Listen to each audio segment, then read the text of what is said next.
ہمارے کچھ ساتھیوں نے بتایا، پھر میں نے ویڈیوز بھی دیکھی کہ رشیا میں کوئی بہت بڑا ریسلر ہے خبیب نامی،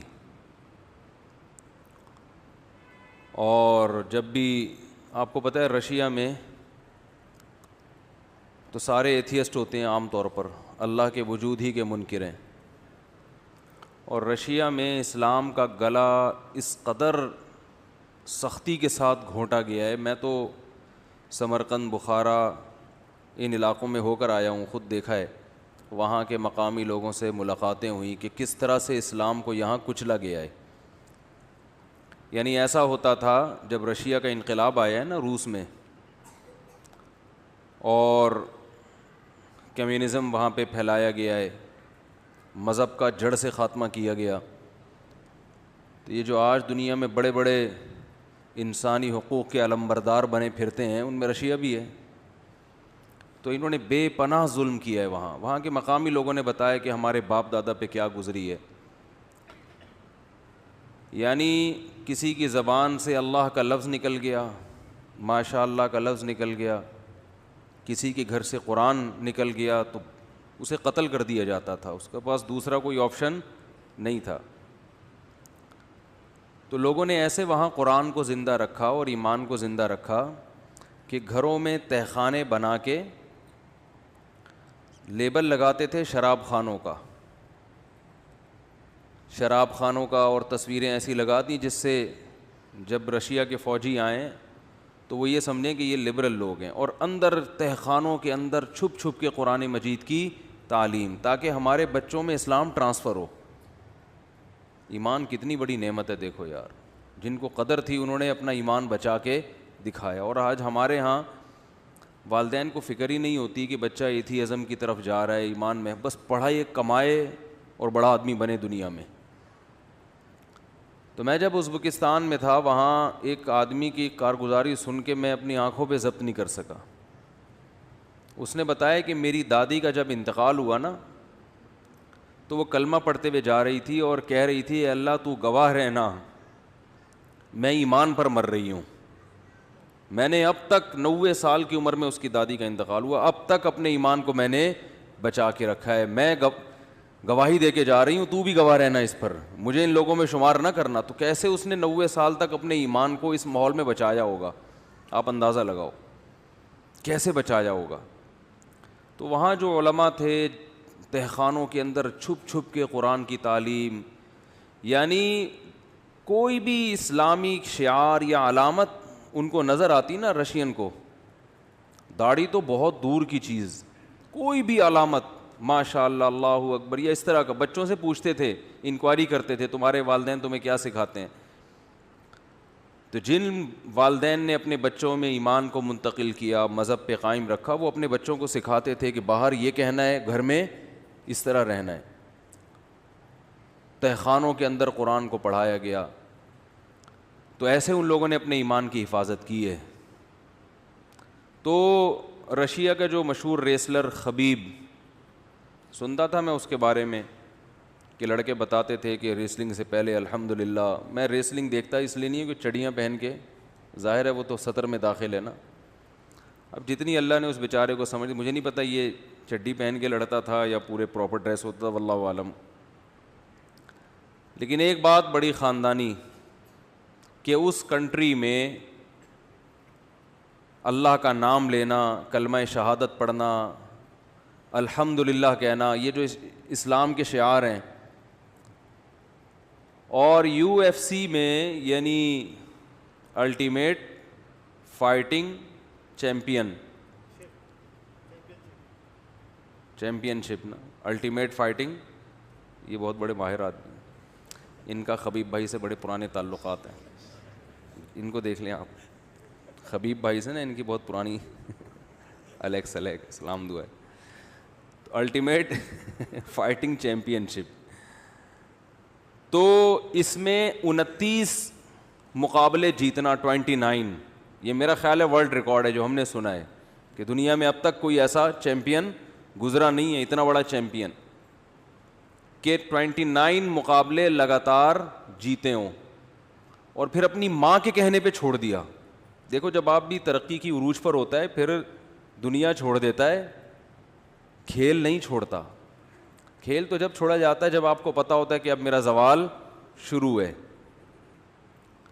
29 میچ جیتنے کے بعد, میچز جیتنے کے بعد صرف ماں کے کہنے پر چھوڑ دینا, اس لیے کہ ہر میچ میں اس کے والد اس کے ساتھ ہوتے تھے جنہوں نے اس کو یہ سکھایا. تو والد کا انتقال ہو گیا کرونا سے, تو والدہ نے کہا کہ باپ کے بغیر تمہیں رنگ میں اترنے کی اجازت نہیں ہے. اس نے اعلان کر دیا میری ماں نے منع کیا ہے. بتاؤ دنیا میں کوئی ایسا ماں کی اطاعت کرنے والا مارکیٹ میں نظر آئے گا آپ کو؟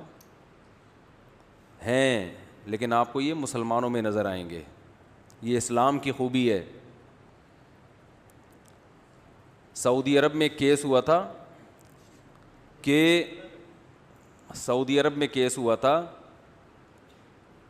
کہ 2 بیٹوں نے ایک دوسرے کے خلاف کیس کیا.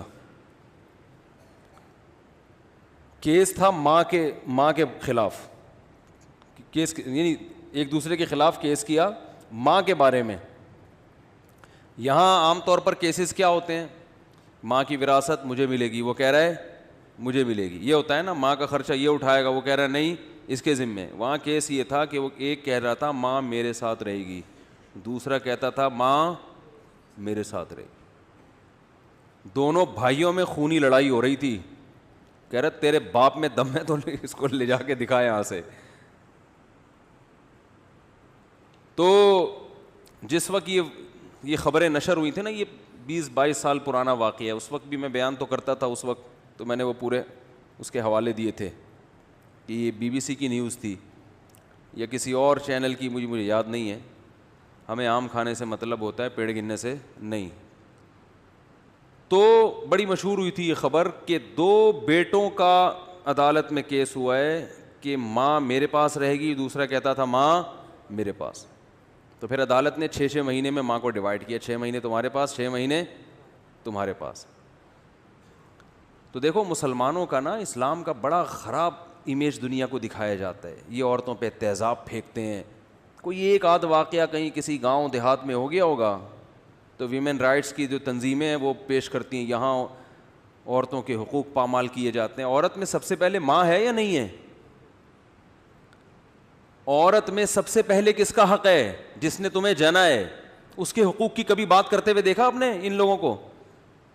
بولو نا بھائی, سال میں 1 دفعہ وہ مدر ڈے, بس اس کے حقوق کی بات ہی نہیں ہے. کوئی لا ہی نہیں ہے اس بارے میں, قانون ہی نہیں ہے. کیونکہ لوگ نہیں پالتے ماؤں کو, تو گورنمنٹ نے, حکومتوں نے اولڈ ہوم بنائے ہوئے ہیں کہ یہاں لے آؤ, سڑک پہ مت پھینکو. یار تم اسے تہذیب کہتے ہو, اسے حقوق کہتے ہو؟ تو اللہ کی قسم اسلام کے علاوہ دنیا کے میں کسی کے پاس وہ حقوق نہیں ہے جو کس کے پاس ہیں؟ اسلام کے پاس ہیں. تو کتنی بڑی بات ہے یار اپنی ماں کے کہنے پر کہ بھائی باپ کے بغیر رنگ میں نہیں جانا ہے, تم نے چھوڑ دی, اماں خوش ہو جائیں. تو میں ساتھیوں سے کہہ رہا تھا دیکھو اس نے دنیا کے مقابلے جیتے, ماں کی خدمت کا جو مقابلہ ہے نا یہ بھی اس نے جیت لیا. اور وہ جو اس ریسلنگ اس نے 29 دفعہ جیتی ہے اس پہ آخرت میں پتہ نہیں اجر ملے نہ ملے, لیکن یہ جو ریسلنگ اس نے جیتی ہے نا, ماں کی خدمت کا مقابلہ, دنیا میں جب اللہ اجر کے لیے بلائے گا نا کہ کون کون ہے جس نے اپنی ماں کا خیال رکھا ہے, تو اس میں بھی تو ایک مقابلہ ہوگا نا. کوئی آئے گا میں نے یہ کیا, کوئی کہے گا میں نے اماں کو حج کرایا. تو یہ مقابلہ بھی خبیب اس میں بھی آگے نکل جائے گا. اے اللہ میں نے اپنی ماں کے کہنے پر اپنے عروج کے زمانے میں ریسلنگ کو چھوڑ دی. تو جیسے ہی مجھے وہ بتایا نا کہ ساتھیوں نے کہ اس نے ریسلنگ, تو مجھے وہ رسول اللہ صلی اللہ علیہ وسلم کا واقعہ یاد آ گیا. بعض چیزیں ایسی ہوتی ہیں کبھی بیان میں ذہن میں نہیں آتی, لیکن جب کوئی واقعہ آتا ہے تو ایک دم. آپ صلی اللہ علیہ وسلم نے بھی مقابلہ کیا ہے, پہلوانی کی ہے, ریسلنگ کی ہے. حضرت رکانہ رضی اللہ تعالیٰ عنہ یہ زمانے جاہلیت میں بہت بڑے پہلوان تھے, مکہ کے سب سے بڑے پہلوان مشہور تھے, اور ان کا ریکارڈ تھا ان کو کبھی کسی نے ہرایا نہیں تھا. تو ایک مرتبہ کہیں ان کی ملاقات ہو گئی رسول اللہ صلی اللہ علیہ وسلم سے, ابو داؤد اور ترمذی کی روایت ہے. تو انہوں نے نبی صلی اللہ علیہ وسلم سے مقابلہ کیا اور چیلنج کیا آپ مجھے ہرا کے دکھائیں. آپ صلی اللہ علیہ وسلم نے ان کو پچھاڑ دیا, لڑائی ہوئی ہے اور ان کو پچھاڑ دیا. تو جب پہلی دفعہ پچھاڑا نا تو حضرت رکانہ اس وقت تو اسلام نہیں تھے, ان کو بڑا تعجب ہوا, انہوں نے کہا مجھے کسی نے آج تک زمین پہ چت نہیں کیا. تو کہا دوبارہ مقابلہ ہوگا, یعنی یہ والا کیا ہو گیا کینسل, یہ تو شاید کوئی اتفاق ہو گیا ہو. دوبارہ آپ صلی اللہ علیہ وسلم نے ان سے کشتی لڑی ہے, دوبارہ ان کو پچھاڑ دیا. انہوں نے کہا یہ والا بھی کینسل, دوبارہ عد یا محمد صلی اللہ علیہ وسلم, میں محمد دوبارہ. اور یہ قریشی تھے, بنو ہاشم کے تھے, نبی صلی اللہ علیہ وسلم سے ان کا نسب بھی ملتا ہے. قریشی ویسے ہی بڑے بہادر ہوا کرتے تھے, بڑے صحت مند ہوتے تھے. تو آپ صلی اللہ علیہ وسلم نے تیسری دفعہ بھی ان کو پچھاڑ دیا. پھر یہ فتح مکہ کے دن مسلمان ہوئے تھے, مسلمان بعد میں ہوئے. تو میں یہ سوچ رہا تھا, دیکھو آج اسلام کا کیا امیج دنیا کے سامنے ہے نا, جو بیچارہ بالکل ہی کوئی سوچ سکتا ہے کوئی مولوی کسی کو پچھاڑے یا پہلوانی کرے یا لڑے. خام میں لڑنا تو اچھا کام نہیں ہے. علماء کا تصور, دینداروں کا تصور کیا ہے, کہیں پھڈا ہو جائے تو پٹیں طبیعت سے, یہ بہت نیک آدمی ہے. یہی ہے کہ نہیں ہے؟ اخلاق اتنے اچھے ہوں کہ کوئی بھی کچھ بھی کر کے چلا جائے ان کے ساتھ, ان کو غصہ نہ آئے. ہمارے نبی صلی اللہ علیہ وسلم نے پہلوانی بھی کی ہے. تو کوئی مفتی اگر تیراکی کر لیتا ہے, یہ تو پہلوانی سے کم درجے کا کام ہے نا, پہلوانی میں تو پٹخا جاتا ہے بھائی ٹھیک ہے. تو اسلام کا جو تصور ہمارے دماغوں میں آیا ہے نا, وہ تصور ٹھیک بولو نہیں ہے. میرے جو اساتذہ ہیں نا جن سے میں نے علم حاصل کیا, بہت نیک ہیں, تہجد گزار ہیں, والی بال کھیلتے ہیں پابندی کے ساتھ. جتنے میرے ٹیچرز ہیں مدرسے میں, بڑے بڑے عالم ہیں, میں نام نہیں بتاؤں گا, ایک تو مجھے بار بار یہ آ رہا ہوتا ہے وہ